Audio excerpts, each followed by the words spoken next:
What kind of love can truly last? When my brother-in-law called, I was standing in my tiny rental kitchen, waiting for instant noodles to boil. His voice was urgent. Your sister insists on a divorce. No one can talk her out of it. Come quickly. I didn't even turn off the stove properly, I just ran. I know my sister too well. Gentle, soft-spoken. Until she makes up her mind. And when she does, nothing can move her. When I arrived, the front door was wide open. The living room was a mess, shards of porcelain scattered across the floor. The fine china she had bought for her wedding. An entire set, now reduced to pieces. She was curled up in the corner of the couch, hair disheveled, eyes swollen red. Tear stains layered across her face, one over another, like time refusing to dry. My brother-in-law stood on the balcony, smoking one cigarette after another. A pile of cigarette butts had already gathered at his feet. On the coffee table lay a phone. Screen still lit. A message from another woman stared back at me like a blade. When are you going to tell her the truth? Something in me snapped. Who is she? I demanded, my teeth clenched. How far did this go? He took a long drag, crushed the cigarette against the windowsill, his voice low. I never touched her. I swear. He said she was from a client company. They'd worked together for months. Yes, she liked him. Yes. He admitted he had wavered, said things he shouldn't have. But nothing physical had happened. I explained everything after your sister found out. I promised to cut all contact. But she doesn't believe me. You know how she is, she can't tolerate even a grain of sand in her eyes. My sister lifted her head, her voice hoarse. How am I supposed to believe you? I cook for you, wash your clothes, raise our child, and you're out there talking like that with another woman. I read every word you sent her. Not a single one makes me believe you didn't cross the line. What followed was a family intervention. My parents came. His parents came. 3 separate conversations, everyone taking turns persuading her. Her answer never changed. I want a divorce. Everyone said she was too harsh. A man makes mistakes, they said. He admitted it. He promised to change. Why destroy a family over this? Your child is only 5. What will happen to her? You are already in your 30s. Who will you find after this? Even my mother sighed. Just turn a blind eye. Life goes on. But my sister didn't waver. She cut off her long hair, 10 years of it. Found a job. Rented a small apartment. Moved out. She even left the child behind. She'll have a better life with him and his parents, she said. With me, she'd only struggle. I visited her once. The apartment was bare, no TV, barely any furniture. She sat on a second-hand couch. A book open on her knees, a glass of water beside her. I couldn't help asking, was it really worth it? She looked at me and smiled. Not bitter, not forced, but something I had never seen in 30 years of knowing her. Relief. That night, she told me a story. Back in her junior year of college, she fell in love. She paused, then corrected herself. He wasn't really a boy. He was 10 years older. He was a teaching assistant for her elective course on Western art history. His last name was G. He always wore a faded white shirt. Sleeves rolled up to his forearms, revealing slender wrists. His voice was soft, but when he spoke about Rembrandt or Caravaggio, his eyes lit up in a way that was impossible to ignore. The class was every Thursday afternoon. She always arrived early, sitting in the 3rd row by the window. From there, she could see him walk in close enough, but not obvious. She never missed a class, not even when she had a fever. Once after class, she gathered the courage to ask him a question. What's the difference between Rembrandt's light and Caravaggio's? He looked surprised, perhaps no one had ever asked something so specific. Then he smiled, picked up a piece of chalk and drew 2 lines on the board. One soft, like mist. One sharp, like a blade.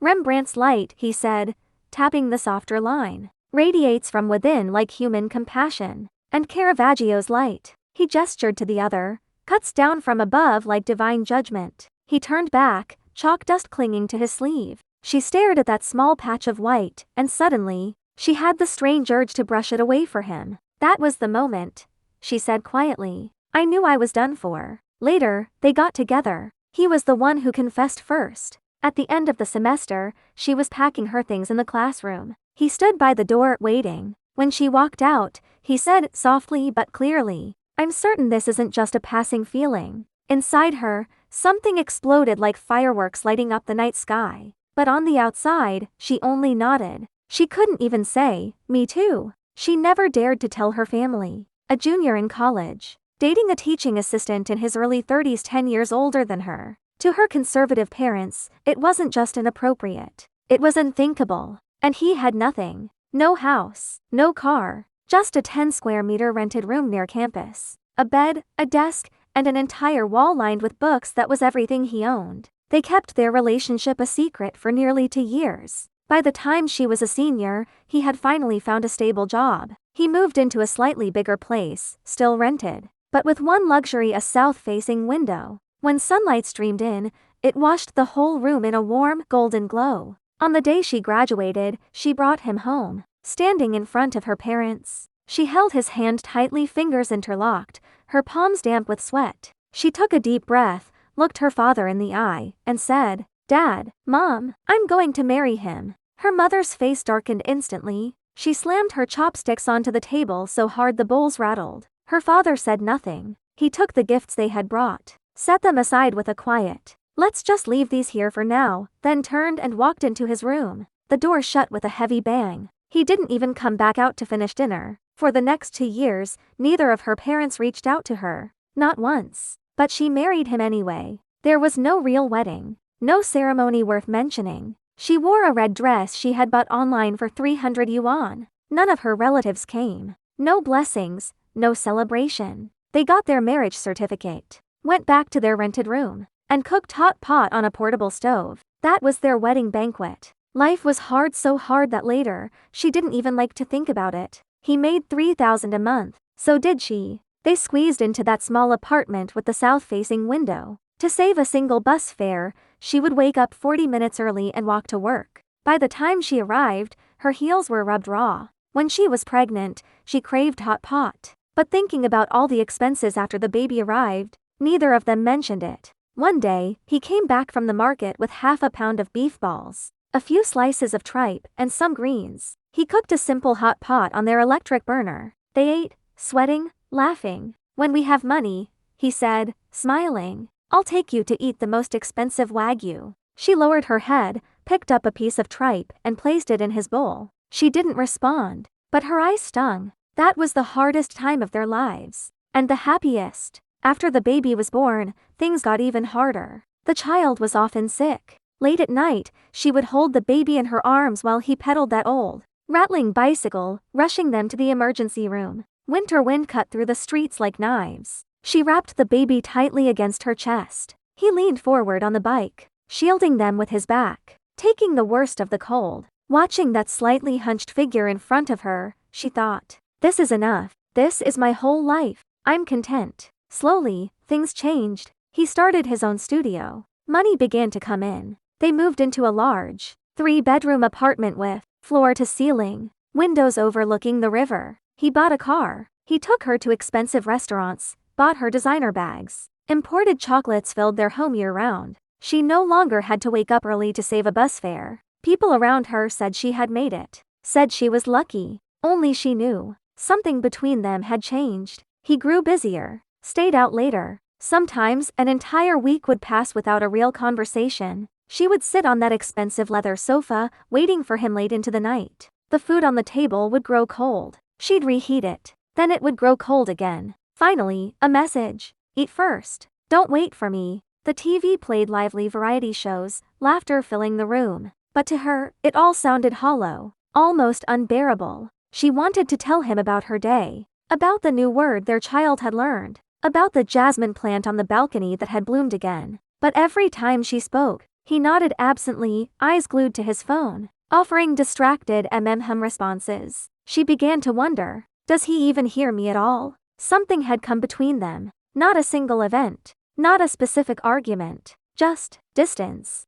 An invisible, widening crack, slow, quiet, but unstoppable. They no longer held hands with fingers interlocked. One day, while doing laundry, she found a crumpled receipt in the pocket of his suit pants. She smoothed it open. A hot pot bill, 2 napkins, 1 broth base, 1 tripe, 1 Wagyu, 1 shrimp paste, 1 vegetable platter. Simple. A meal for 2. But that night, he had told her he was meeting a client. She picked up her phone, about to call him, her finger hovering over the screen. Then she stopped. Because suddenly, she realized, she didn't want to know. Or maybe, she already did. What surprised her most was this. She didn't cry. She folded the receipt neatly, placed it on the nightstand and slid under the blanket, wrapping herself tightly from head to toe. The autumn night had turned cold. Curled into herself, knees pressed to her chest, she looked like a child in the womb. She thought, if I curl up tightly enough, maybe it won't hurt.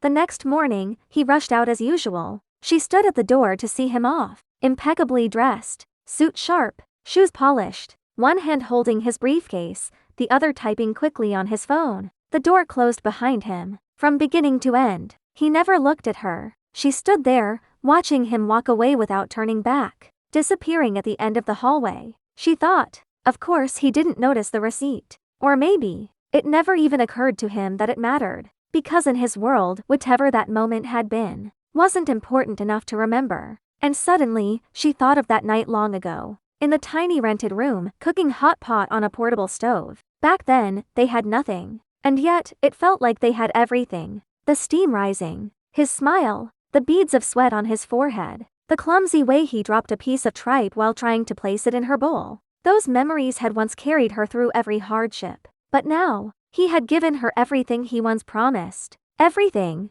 except the way he used to look at her. At this point, my sister paused. She turned the glass in her hand once, then again. The water had gone cold. She didn't drink it, just watched the droplets slide down the side, pooling quietly on the table. When I saw that message, she said softly, I felt strangely calm, not because I didn't care, but because, deep down, I already knew. The love we once had been gone for a long time. She said she had thought about forgiving him. She told herself it was just a moment of weakness, that they had a child, years of history, that he was trying to change, that life could go on. So she stayed, for 2 more months. Every day felt like acting in a play. She cooked, took care of the child, spoke to him as if nothing had happened, pretended she wasn't lying awake at night, staring at the ceiling until morning. She looked at the man beside her, the face she had loved for over a decade, and felt nothing but distance, strangeness. Whenever he came close,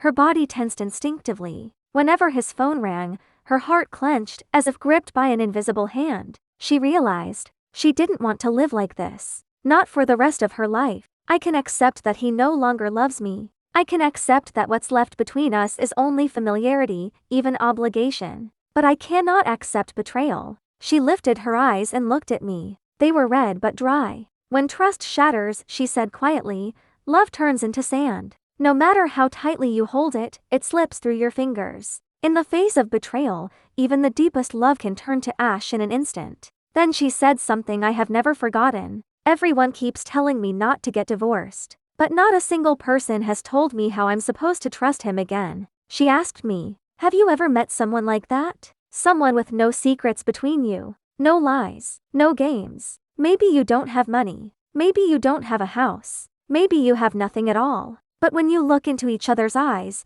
you just know this person will stay. You never run out of things to say. Even after talking all day, you still have more to share before falling asleep. You can face anything together: poverty, illness, gossip, hardship. None of it can break you, because between you, there's something deeper than love. It's called trust. She paused. I've met someone like that, she said. And that person wasn't your brother-in-law. Her hand, which had been gripping the glass all this time, finally relaxed. She lowered her gaze, looking at her palm, her voice barely above a whisper. The kind of love that lasts a lifetime always begins with trust and being trusted. Once trust collapses, love is like a house with a ruined foundation. It may still look intact on the outside, but the moment the wind blows, it falls. She lowered her eyes. The wind has already come for me. I sat on the floor, looking at her, unable to say a word. Sunlight streamed in through the window, falling across her figure.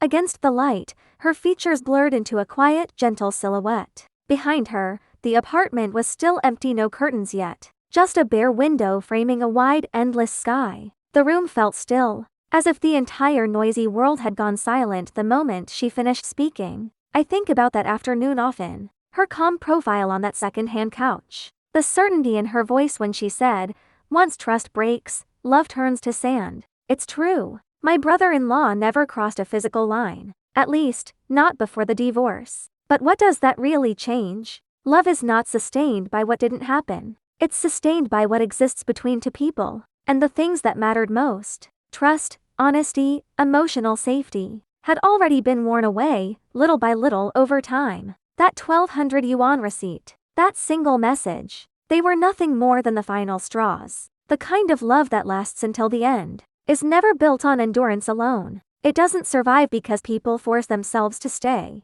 Real love doesn't need to be held together by sheer willpower. It is light enough that time cannot weigh it down. Its foundation is trust. Its structure is honesty. Its shape is carved slowly through years of quiet understanding, tenderness, and shared life. Without trust, love is like a ship left behind when the tide recedes. It may still look whole, but one gust of wind, one returning wave, and it breaks apart. My sister lived alone for a long time after that. She found a better job, made her apartment warm and inviting, adopted an orange tabby cat. On weekends, she took up oil painting again, Rembrandt and Caravaggio. Only now, there was no longer a man at the front of the classroom with chalk dust on his sleeve. One day, I stopped by her place. She was painting. On the canvas was a small room, a south-facing window, sunlight pouring in, bathing everything in a soft golden glow. Two figures stood by the window. Their faces were indistinct, just outlines, but their hands